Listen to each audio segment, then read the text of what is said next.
My name is Jozsef Berty, and I got my degree in chemical engineering in 1944 and the Technical University of Budapest, and then went to work for an explosive plant, and my first assignment was to produce 1 metric ton of nitroglycerin per hour, where some of you older gentlemen or your fathers were flying over my head going to destroy one petroleum refinery or an airplane plant in Hungary.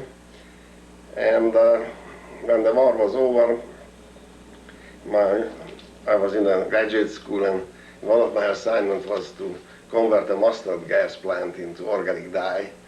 So in my youth I worked everything that stings, explodes, or toxic. The next major job was making acetylene, and followed by ethylene oxide, and those are the two compounds, so as you know, that can detonate without any oxygen. So I had a varied and hairy experience, and interestingly I survived the Second World War and all those experiments, and then I involuntarily was building the socialism and the Hungarian Oil and Gas Research Institute, and in 1956 I was invited to East Germany as a guest professor, and that's where the Hungarian Revolution started. I was in East Germany, and quickly organized the departure of my full family, and that was one of my few theories who really worked out. Namely, one of the difficulties to leave the communist country was that the passport was just one document. On the border crossing, they collected all the passports, and several hours long time was spent to check against a master list. So you could not falsify your passport, and I had already a wife and 4 3/4 children, so it was not so simple to climb under the barbed wire fence. So I decided that I won't recognize the Kádár government, and felt authorized to change my passport. But the theory was that that system is so complicated that it's very unlikely that all the communist countries have a list of the people of all other communist countries. I think maximum that they can have their own. So the theory was to get out of Hungary into another communist country, and then cross their western border, where they most likely don't have a list whether your passport is real or falsified. And as I told you, this was one of my theories that worked out. Then spent a few months in Vienna, where we extended our family with a 5th child, and came to the United States and Union Carbide, where I spent 20 wonderful years, got involved in, again, all the big and messy projects. And the first one was a homogeneous oxidation of propylene, which was essentially a degenerate explosion. A degenerate explosion is where the branching is done by the product, and doesn't happen at every step. And that could not be controlled in any other equipment but in a recycle reactor. And since I was interested in this part anyhow, we finally managed to make a homogeneous gas phase recycle reactor where the propylene oxidation led to propylene oxide, acrolein, and half of the aliphatic chemistry, everything was there. So in 1960, when Union Carbide assigned me to review the ethylene oxide process, and my charter was very simple, and they wanted to do something about it. So this is such well-defined project. I read 25 years of research report and found that all the corporate vice presidents were in the junior years on that project, so it will not be easy to contradict them. and I realized that the very best people in very good laboratories with very good instrumentation do the very good job for 25 years, and now they tell me to modernize or improve it. So I realized I have to do the best, whatever I can. So I improved the analytical process, calibration, put on computer. So that was 1960 when at Union Carbide the first direct online computer, that was more than 30 years ago, actually 59 when we started, 1960 it was operational. This was on a propylene oxidation project, then I applied the same thing for the ethylene oxide project. So I needed everything, the best what I could get my hands on, and in my pain I had to develop a recycle reactor for the catalytic process, and that started a long chain of events. And my first estimate was that Union Carbide perhaps can use 10 of those, and 50 more can be sold in the big world. Well, Union Carbide has about 60 of those.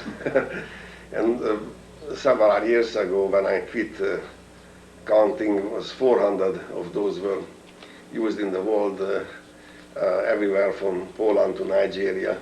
Mostly the graduate students of foreign countries who were here learned about it through their studies and professors and carried it all over the world. And I could follow half of, somewhat less than half of those, what they have used and how they have used, and try to collect all the experience. And it's still interesting and still strange for many people. Actually, at Union Carbide, I got the questionable reputation from my colleagues that was simply summarized in a statement that Joe Berty does everything backwards. Well, I told them that properly it was done by many people many times, and they reached the limit. So if nothing else works, then let's do it backwards. And the backmixing reactor was the early recycle reactors were called, was one of the major achievements in that line. And in 1976 I retired from Union Carbide, and a few years later I set up my own engineering design company, and taught for a semester at Buffalo. Then in the 80s I joined the University of Akron, where I also taught a few years part-time and full-time. And now I'm retired the second time, and will devote all my time for my own little company making the new Roto Berty, which you see in the table here. And I'm designing small test units for industrial companies. This is the rotor that sucks the gas through the catalyst bed here and spews out, and then it recycles all over the reactor, and that's the internal recycle. And this is just to make it more streamlined. And if you want to use smaller quantity of catalyst, a little insert can be put into, and the big vessel is just holds everything together. It's not necessary for the pressure, but for high speed shaft, and this can run up to 6,000 RPM. Not much looseness can be tolerated, so everything has to be much stronger than the pressure and temperature requires. So now, do you hire someone to make this, or?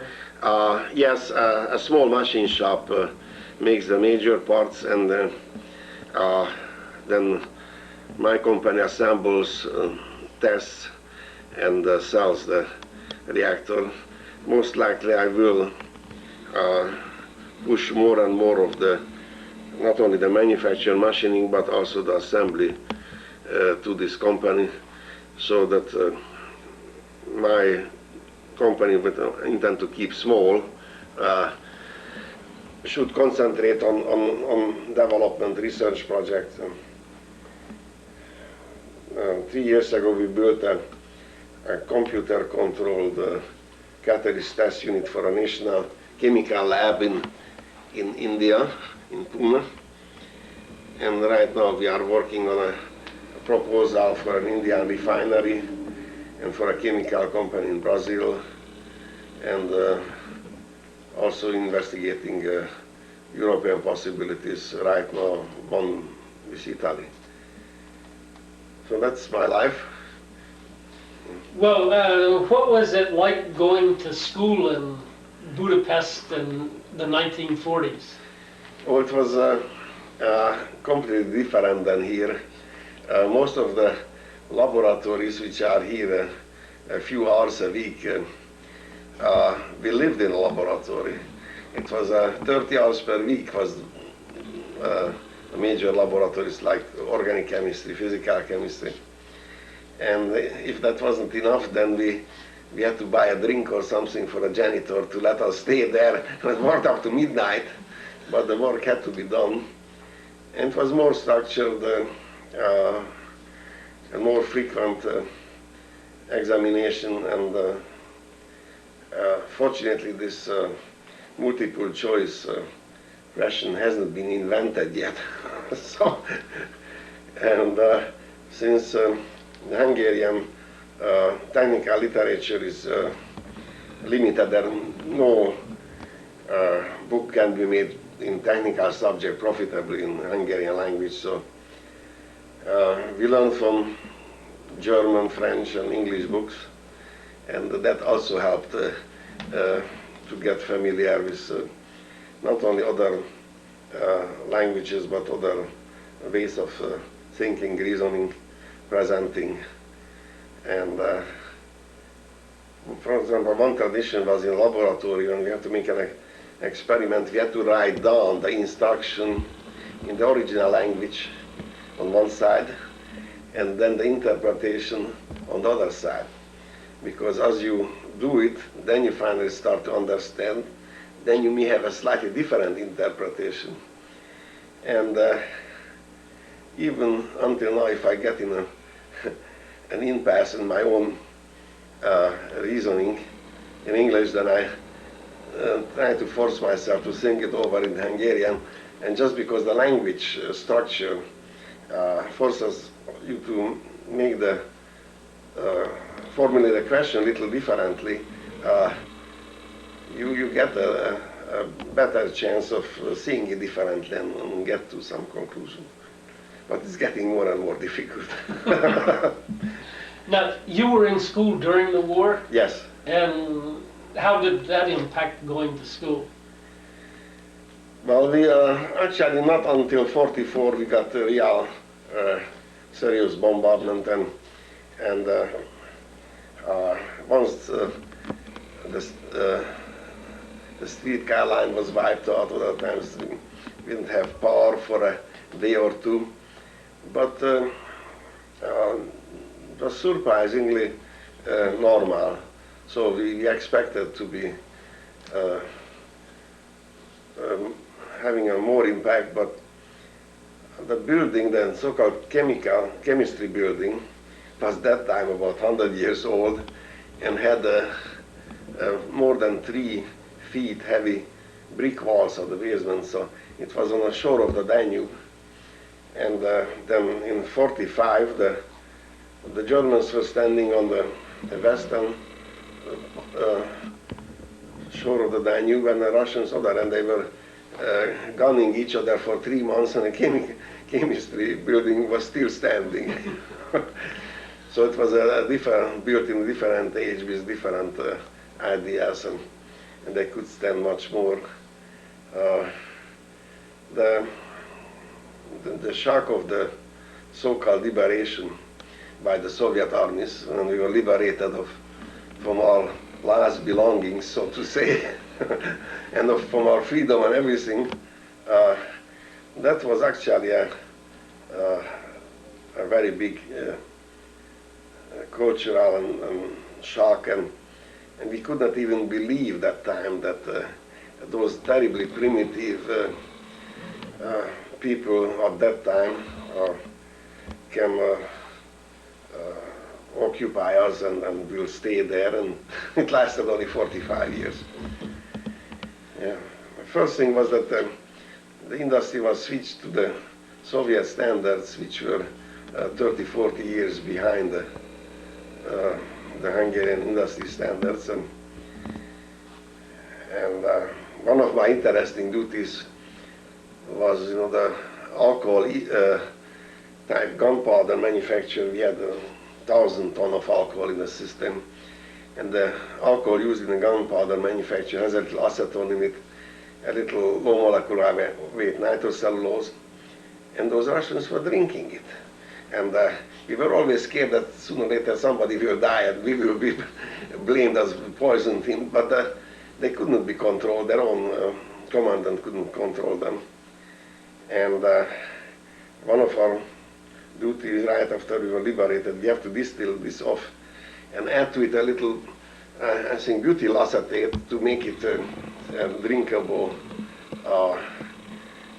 matter. And the great heroes of the Soviet army, they got a big red star, and they were brought to our factory where they could get drunk for 3 days, and that was the extension of the decoration. I've heard several versions, but what is your version? Why Hungary was able to produce so many outstanding people in science during the 30s and 40s? Well, as you said, there must be several versions, but my feeling is that we had very good high school, and the father of the von Karman, who was the American scientist, he created and built some excellent high school system. That was one, and the second one, that after the First World War, more than 60% of the Hungarian territory was taken away and given to the neighboring states.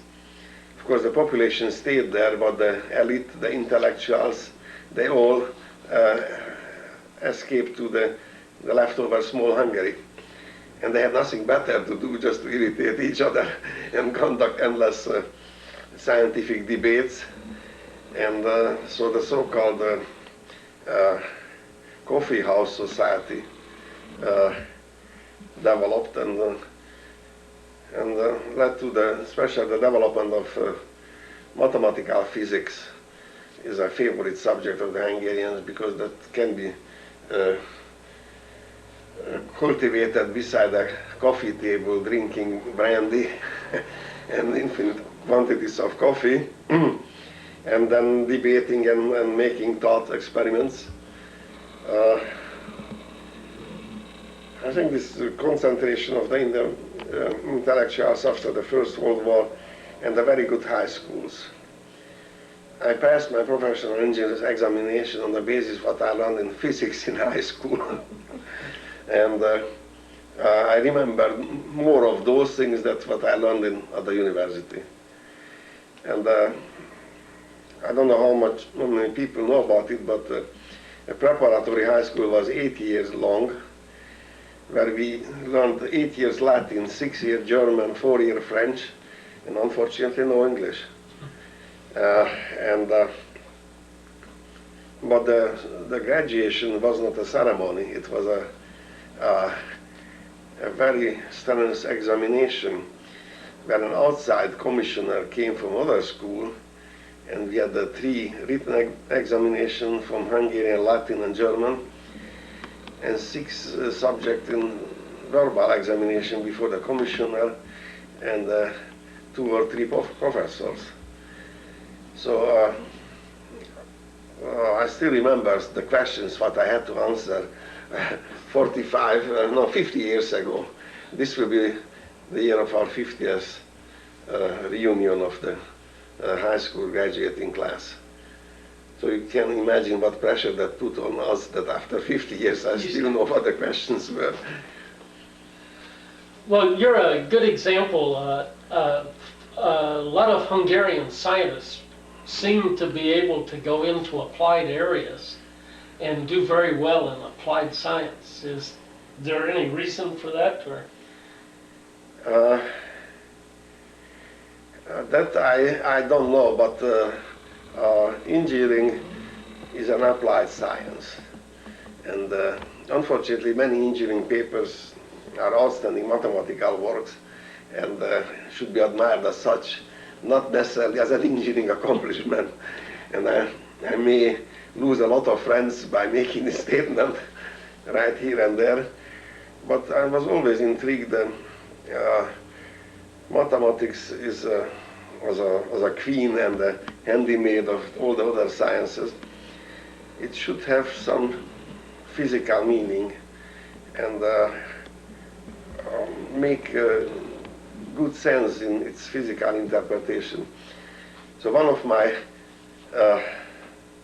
latest joke is I have an entirely artificial but thermodynamically consistent scheme for methanol synthesis programmed in a computer, and anybody can get a disk if he wants. And we can make experiments in a computer where we put the disk instead of the catalyst into the computer, and the computer is the reactor, and I can interrogate the computer by telling what temperature and partial pressure exist in a CSTR, and it will calculate the results for me. On the other hand, I have also a new analog computer, which to many people looks like a CSTR in a laboratory, but it is a special purpose computer where I put my catalyst into the catalyst basket, and the catalyst interestingly knows all the laws of nature and knows better than we know. Then we can interrogate what laws it applies by changing the feed, composition, temperature, and pressure. And if we can analyze what comes out and correlate it, then we will learn what natural laws are governing it, or we can humbly simulate in a very simplified way. And the important thing in engineering is to study those things as close as possible to the industrial conditions to avoid scale-up mistakes. Well, you also are an example of a trait that seems to me to be common to a lot of Hungarians of that era, and that is you're someone who makes things happen. You start your own company, you develop a reactor. It's not just a matter of participating, but Ed Teller, for example, makes things happen rather than just discover them. Is there some uniqueness in Hungarian of that era that causes this? Or? Again, it would be presumptuous to give an explanation, but I may try. One of it is that we were never given anything. We had to fight for our independence for 1,000 years. We have to fight for survival. We had to solve problems with simple tools, and many times we didn't have money to buy expensive tools, so we constructed our own. So certain level of poverty or need or maybe lack of luxuries forces you to invent, and not only invent, but to make things what you cannot get any other way. So that as is being said that necessity is the mother of inventions, it's not only important to invite it, but it's also important to make it. So for example, in the early 50s, a radio frequency tube was developed in Hungary that was analyzing the process gas of ammonia synthesis. So a small mass spectrometer that works on up to mass number 60 was already used as an online process analyzer in Hungary, and there are other interesting accomplishments. Even during the Second World War, a primitive analog computer was constructed to guide the anti-aircraft guns and was sold to the Swedish Bofors. And this reminds me to another interesting joke that toward the end of Second World War was a secret agreement. I don't know how true that is, but part of it is true, between the American and British and Hungarian governments, that they can fly over Hungary to bomb Germany and we won't shoot them. And the Hungarians kept their end of the bargain. The Hungarian anti-aircraft guns could not shoot that high where the Allies were flying. So was that the... Now, was it really apparent after the Second World War, or was the change more gradual to the government that you eventually left Hungary from? No, it was very sudden. The old government was immediately dismissed, and the Soviet Hungarian military government has taken over, and after some chaotic days they built up their own infrastructure and government apparatus. Right now, part of the trouble is that what they are trying to change back, they are doing it very slowly. So part of the communist regime who benefited from the regime are still there, and as I mentioned earlier, they are selling the company, or they're buying the companies themselves and reselling it up to this extreme case. And there was an old joke which some of the communists may take now seriously, and the joke goes like this: what is the difference between capitalism and communism? Well, in capitalism, one man exploits the other. In a communist, it's just the opposite. The other exploits the first. So some of our very recent communist leaders, they just pass the difference examination and turn up as capitalists, and they're ready to make big deals. This is unfortunate and may not lead to very good reputation in the short range, but I hope it won't last too long, otherwise they sell out the country. Now, when did you first start thinking about leaving Hungary? In 46 or 45, as soon as the Russian occupation started. But in the early years it was easy. The big closing the borders happened in 48, when the communists have taken the complete control and all their parties were eliminated. And then it was impossible with several children just to try to head toward the border. So when 56 came, there was not much decision to make. The decision was how to do it and not whether do it or not. And actually, in East Germany, there was no Berlin Wall when I was in East Germany. And my family was supposed to come after me.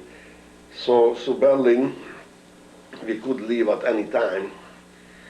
But I wanted to stay because I had an excellent job, good pay, and could help a lot of my colleagues back. But then my local students started to make some sympathy demonstration on behalf of their Hungarian bodies. And I organized an exchange excursion between the East German and Hungarian students of mine. And they organized a sympathy demonstration of the deported Hungarian students. And everything was blamed on me. Well, there was something to it. I didn't organize everything, I just told them the truth, and that was possibly enough. So they wanted to arrest me, and my dear host was a nice old gentleman, told me that a change of climate would benefit my health greatly.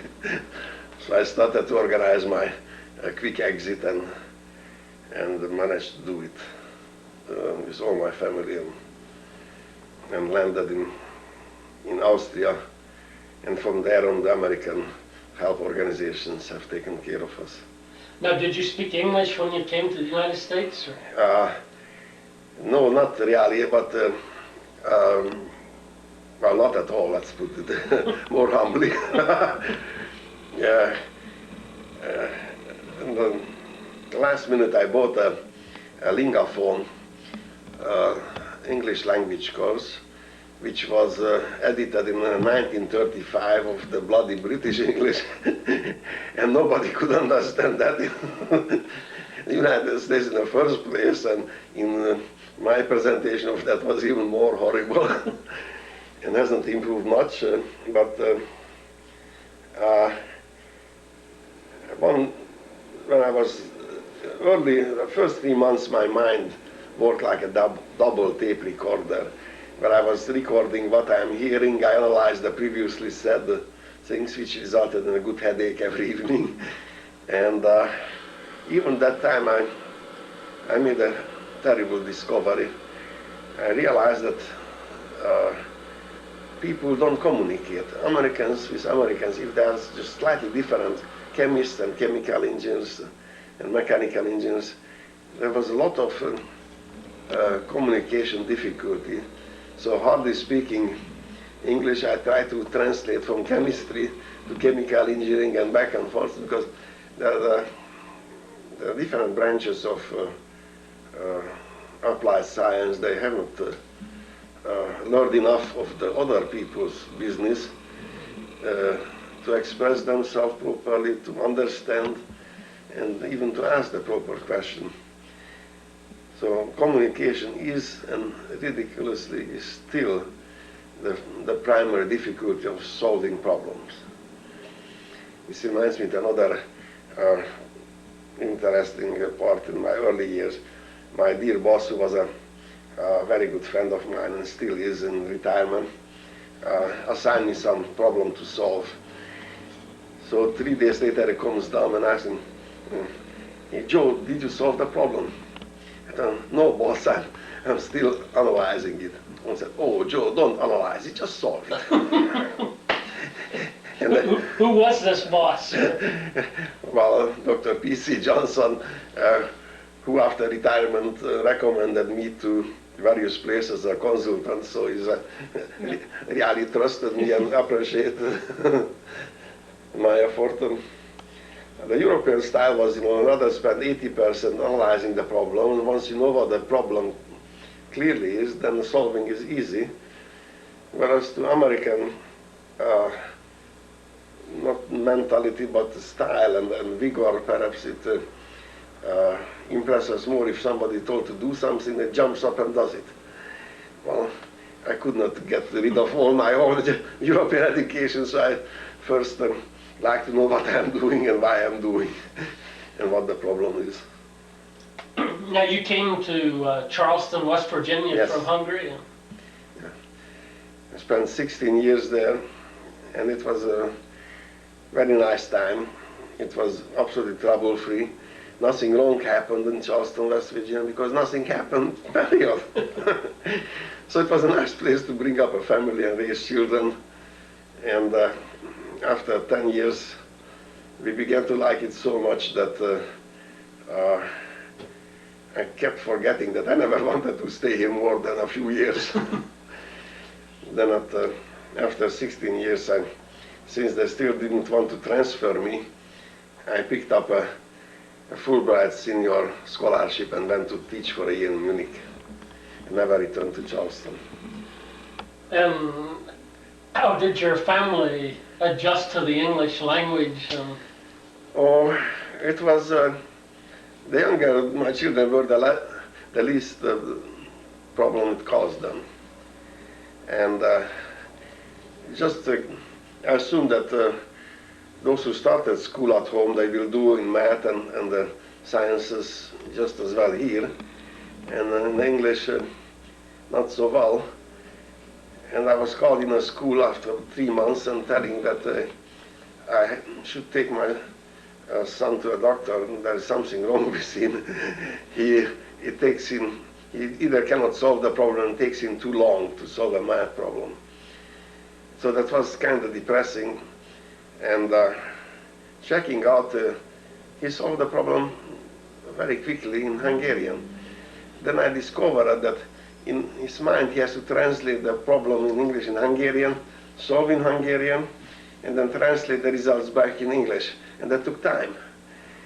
So it took about 3 months to switch over our day-to-day thinking in English, but in problem solving I slip back and forth between the languages.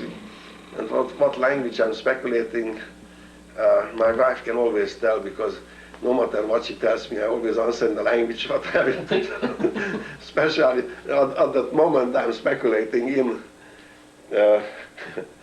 And after the first 3 months of school difficulties, everything turned out to be quite normal for the children and family.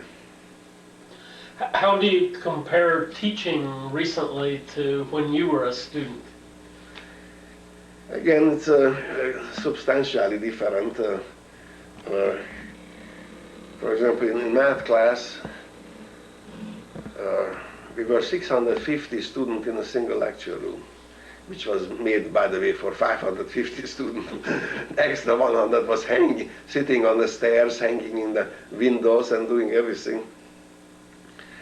So the one-to-one individual treatment was only in a graduate school when you really learned. Undergraduate student-professor contact was just because the size of the class was impossible to develop to such a degree. And I had 120 students in some of my classes what I was teaching in Hungary. And about 1/3 of the several class I was teaching escaped, the students, and they have given me as a reference. So when FBI, CIA, and everybody was interviewing me about my students and giving me a reference, they were always surprised. How come a professor doesn't remember one of his students? But being in a number of hundreds or more, that wasn't so easy.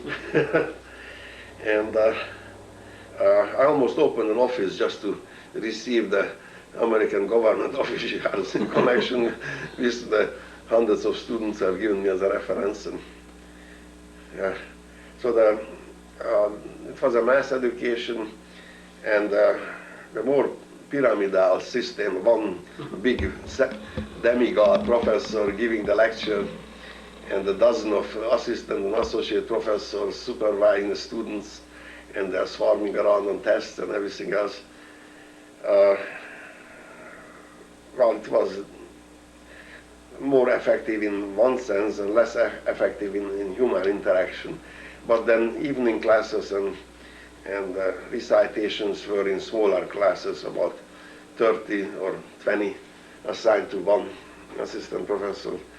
So especially in the graduate school here, the direct interaction is much more efficient, I guess, here than it is there.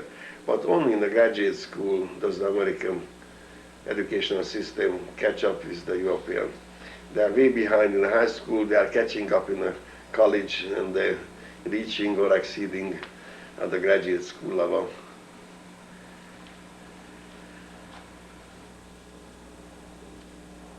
Do you have anything that we've overlooked?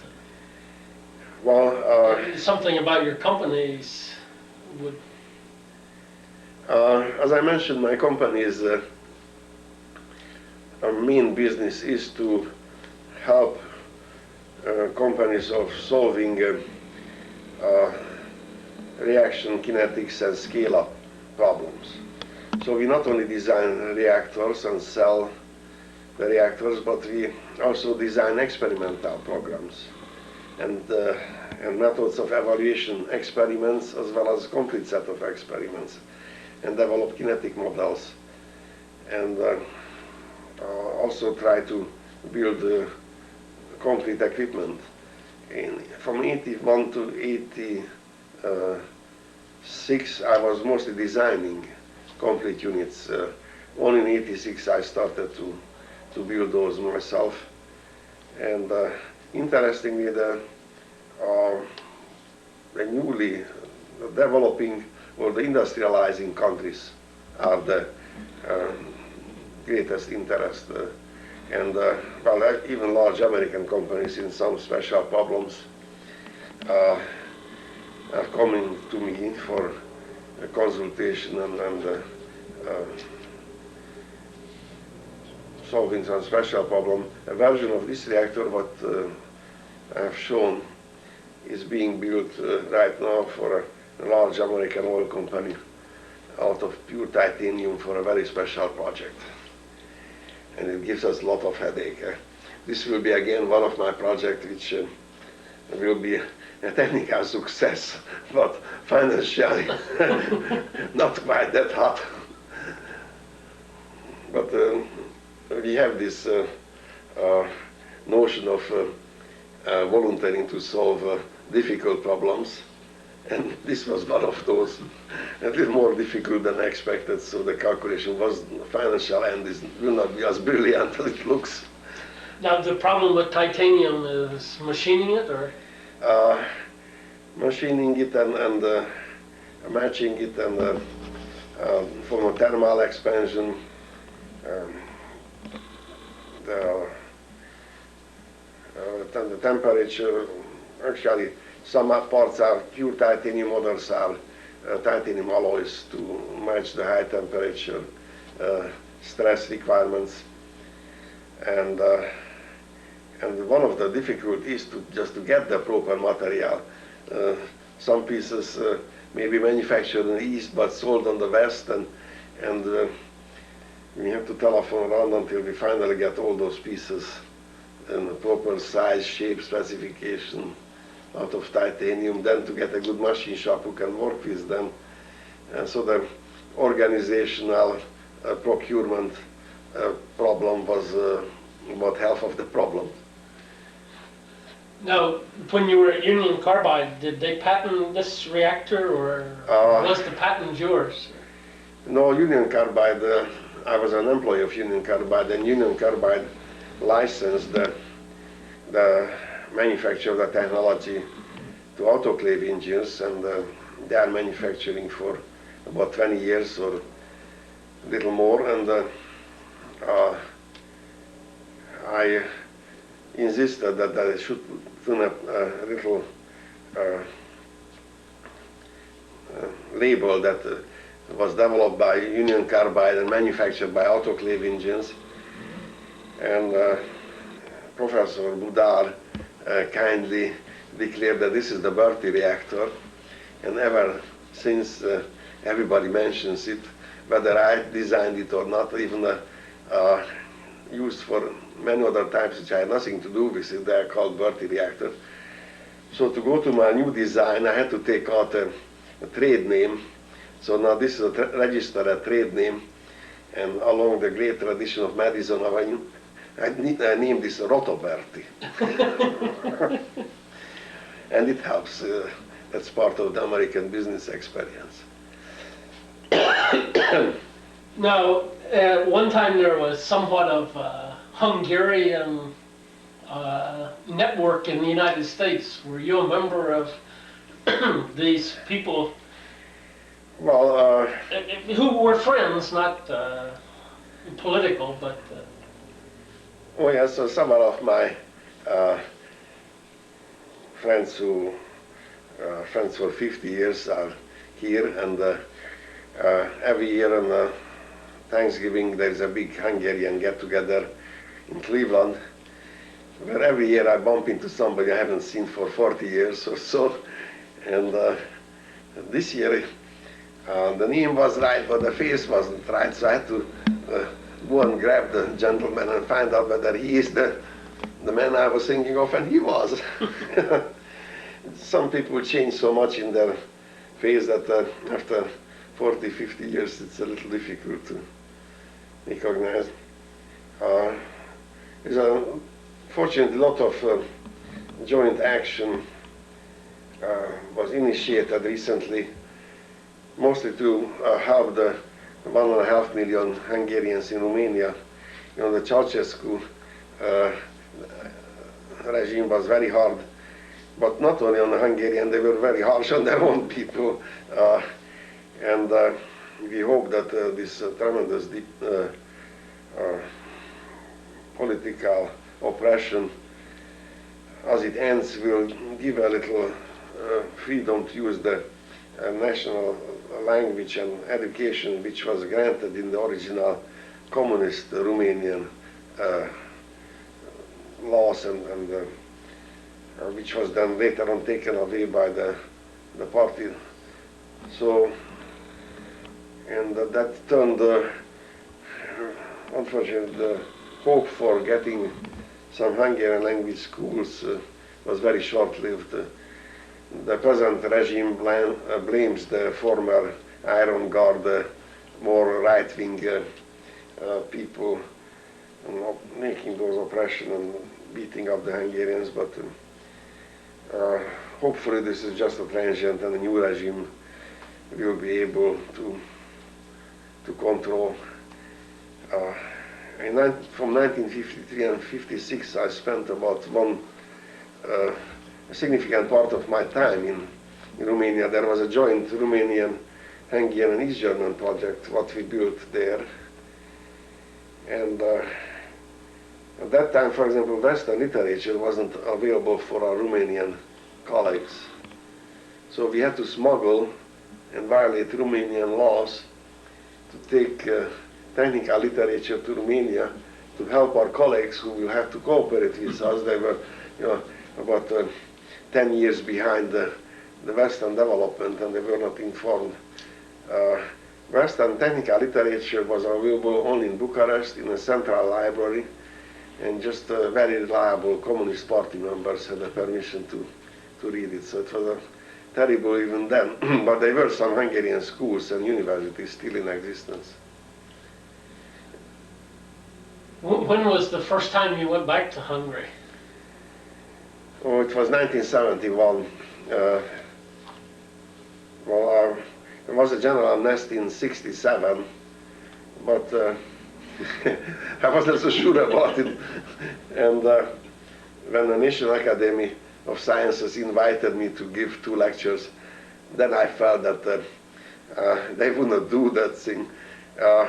If anything happened in Hungary, somebody got drunk and was using some somewhat less than polite language for the communist government. A Hungarian living in America was arrested, and then the Cleveland, Ohio, and New Brunswick, New Jersey newspapers immediately made the headlines of it. And then 1,000 Hungarians chickened out to go home. And since every Hungarian spends $1,000 or so at home, so every arrest cost the Hungarian government about $1 million penalty. So very soon they behaved to learn to behave themselves, and so it was reasonably safe to go home. But in East Germany, when I visited a friend of mine in '82, he was told that he has to report to the police before I come, when I come, and then after I left, the next day he has to go and report in detail what we talked about it. And this man was one of their most decorated engineers who built the largest East German refinery, and was in retirement, and got this kind of treatment from their company. I just went over to West Berlin for a few hour chit-chat and bought him a little Western goods. And actually I was more afraid of the East Germans, because that's when my trouble started than from the Hungarians, but he wrote me such a desperate letter that I felt that there's some trouble here and family needs some help, so I went over to talk to him. And that was a terrible experience. He has taken me to an empty apartment of one of his daughter's friend's apartment, just to avoid the observation by the police. And I made a precaution not telling him exactly when I'm coming in letter, but I traveled first to Hungary, and from the communist Hungary I called the communist East Germany and telling him to make the rendezvous where we meet. So with the hope that perhaps this was not listened to.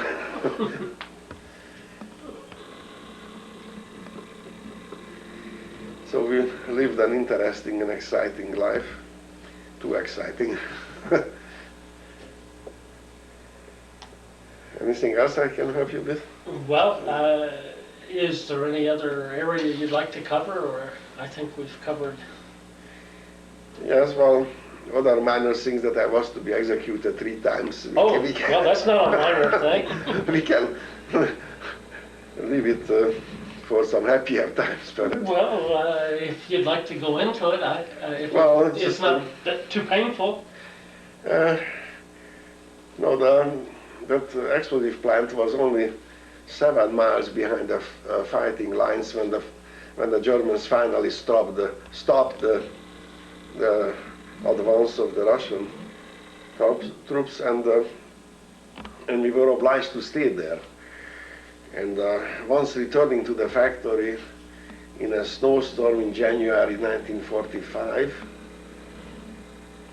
and the situation was such there was not even a decent paper where any kind of a statement or could be given that I'm working there. And German military police, who surrounds the fronting line from the backside, stopped me, and they declared that I'm a deserter and they will shoot me. And I had to give them a speech in German with the submachine gun barrel in my stomach when the fellow removed the safety latch and was about to shoot me. And I had to explain him that I'm working on a secret weapon for Germany. It would be a shame to kill me right there.